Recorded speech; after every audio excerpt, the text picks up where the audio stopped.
First and foremost, I want to just thank God for the opportunity to be up here on the stage. My story has been so unique. It's been a roller coaster to this point. I've been through hills and valleys, but I'm so grateful to God that He has kept me steadfast, and I'm here on stage. And I'm so grateful to Coach Freeze and his staff for selecting me to be a player, to be up on the stage. So I wanted to start out by giving God the glory, but so we can get into questioning. Okay, we'd like to start. We'll start on the fourth row on the left side. Oops.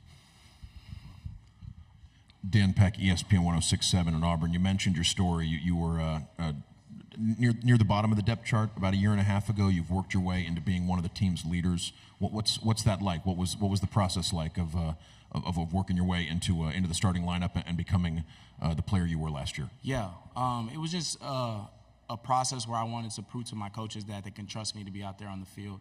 And that really started with my day-to-day process and how I carried myself within my life. The coaches have to trust you. You're going to make the right decisions off the field in order to trust you on the field. So I wanted to be a person that is a reliable person in terms of preparation, in terms of everything I do into my day-to-day life. And then that football piece came in terms of understanding what I had to do on the field and going full force on the field, being somebody that was relentless in terms of his effort and the way he played the game. And I'm so grateful to Coach Freeze and the staff for giving me that opportunity when they did. And I'm going to continue to try to make them proud in all my endeavors. Fourth row left side. Gavin Baxter, ESPN, the ticket out of Montgomery.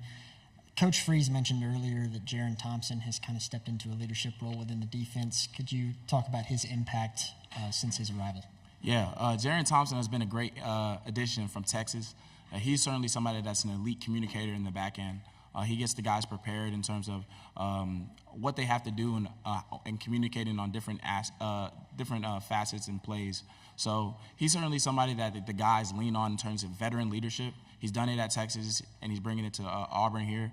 And he's certainly been a great guy in terms of just having somebody in a leadership role in that room. You know, losing Jalen Simpson, losing Zion Puckett, losing all the guys we did in the back end, he's certainly somebody that can step into that role and be a leader in that room.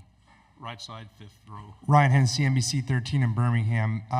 Everyone's talking this week about your stadium, Jordan Hare, and how electric it is and tough it is to play. I see the smile on your face. What makes it so special? And you got 5 home games to start. That's got to be a positive but a negative. Can you talk on both of those? Yeah, I think it's such a great thing because the electric environment is created by our fan base.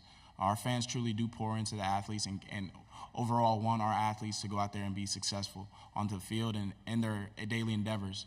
So having that fan base, having fans that truly love Auburn, so going out there it's easy, such an easy thing playing in front of 88,000 because they truly believe and care about you as an individual.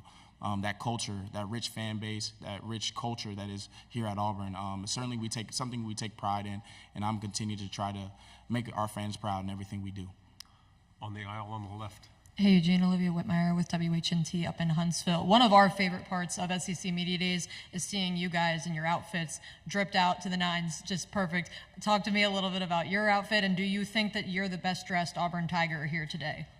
Yeah, so my outfit is hailing from Ghana, West Africa, where my parents are from.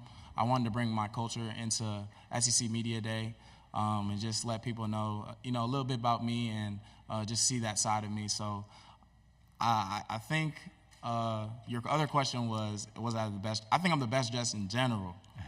You got to have that confidence being up here, but it's certainly a great thing to see different guys wearing different outfits and bringing it all together for SEC Media Day. Right side on the aisle. Chris Hummer, 24/7 Sports. I'm just curious, 4-star recruit coming out of high school, play a lot before you transfer to North Carolina, coming to Auburn with expectations, and then you have a hard conversation with the coach about moving to the practice squad. I was wondering, at that point in your career, what was going through your mind? Yeah, it was so many things, and that's why I kind of wanted to start out by thanking God. There were so many things that were going through my mind. As a player, my confidence was shot. Just not being able to get onto the field and going to have a conversation with my coach at the time about me playing on scout team. It was just so much. I remember wanting to call my coach. I actually called a coach on my previous staff at North Carolina. I was like, hey, man, coach, can I become a GA for you? Can I do something in terms of football? Because I don't know if this playing thing is going to work out for me. But I'm just so grateful to Coach Freeze and his staff for coming in and giving me confidence. And they don't know that they changed my life truly and giving me that chance. So I'm forever indebted to them, and I'm continuing to try to make them so proud in everything that I do. Left side, front row.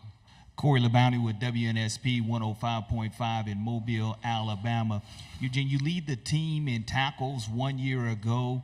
You kind of have and fit the same mold as someone from Mobile in Auburn, Deshaun Davis. Have you talked to him, and does he give you any motivation in playing the position that you do? Yeah, Deshaun Davis is someone that's one of my mentors. Certainly somebody that is an elite player at linebacker, and certainly somebody I emulate and want to be like. You know, Deshaun did it at the biggest stage, and he's actually on our wall in our linebacker room. It's 4 individuals that are like our greatest linebackers, that him, Takeo Spikes, and we have 2 other individuals on there. So it's certainly somebody that I lean on in terms of getting feedback, getting knowledge in terms of the game on what I need to do to be an elite linebacker at Auburn. And I'm so grateful to have him in my corner, and as well as Takeo, somebody that I lean on in terms of leadership and teaching me how to lead this team in the right direction. Right side, third row. Sorry, follow up on what I asked earlier. Yeah. You mentioned Coach Freeze and the staff instilled confidence in you. Yeah.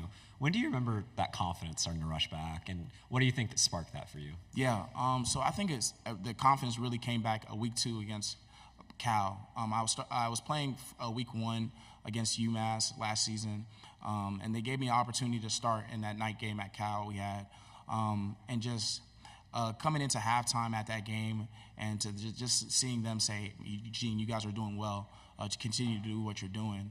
And it just having them in my corner, just breathing life into us and telling us that we were doing a good job, allowed me and propelled me to play that game the way I did. So, you know, I'm forever indebted to Coach Freeze, forever indebted to Coach Aldridge for helping me and getting me to this point.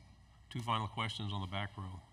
Cam Coleman is a guy that people have been very excited to see. Kind of talk to me about what he brings to this team and to this offense. Yeah, Cam Coleman is a dynamic player. He's so dynamic in the way he plays the game in terms of high-pointing the football. He's certainly somebody that is fast in terms of taking off the top of the defense. But the biggest thing I want to emphasize about Cam Coleman, he's somebody that is a freshman that really cares about this game and really wants to be one of the best to ever play this game at this university. You know, I spend a lot of hours in the film room. I spend a lot of hours preparing my body. But Cam Coleman is one of the last guys to always leave the facility. You don't really see that from a young guy. So I'm so excited to see him progress. You know, I know a lot of fans are excited to see what he does out there. I know he's going to make us proud in everything he does this season. Final question on the end. What can you say about Let's Work and the way that's sort of taken hold as a rallying cry, you know, not just with you and your teammates, but Let's work! But around the whole program? Sorry, I had to get that in. Yeah.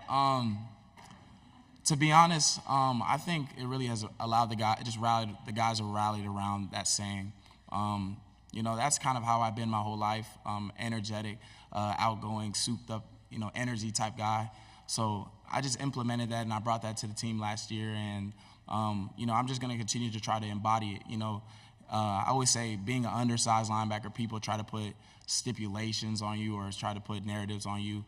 But, you know, I feel like the Let's Work saying is like just embodies everything I believe in. You know, just relentless effort. Yeah, if you believe I'm undersized, that's fine. But I'm going to show you with the way I work, the way I play the game of football, and the way my passion and the love I have for this sport. Eugene, great job. Thank you. Let's work! Presented by Goodwyn Mills Cawood. Learn more at gmcnetwork.com.